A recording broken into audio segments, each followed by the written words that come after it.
C'est pour ça qu'il était brocardé, méprisé, vilipendé. C'est parce qu'on voyait bien que son journal incarnait une ligne idéologique. Et qu'il y en avait qui détestaient cette ligne. Et qu'est-ce que c'est que cette ligne? C'est la France qui parle aux Français. C'est-à-dire c'est la France qui aime la France, c'est la France qui aime les paysages de la France, qui aime les traditions, qui aime les mœurs, les couleurs, tout l'esprit français. C'est une France, alors on peut dire... Le Tour de France. C'est la France du Tour de France, absolument, très juste.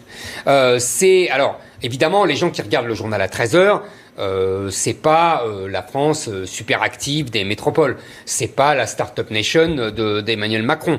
Alors, j'ai lu une interview de lui là qui dit mais il n'y a pas que des vieux devant le journal. C'est vrai qu'on pouvait penser spontanément que les gens qui peuvent regarder à 13h, ce sont les retraités. Moi, quand j'allais déjeuner avec ma mère, elle regardait le journal de Jean-Pierre Pernaut. Il a usé, je crois, Pascal Praud me disait avant de rentrer à l'antenne, il a usé 13 présentateurs de France 2 en face, qui se sont succédés et qui se faisaient rétamer à chaque fois.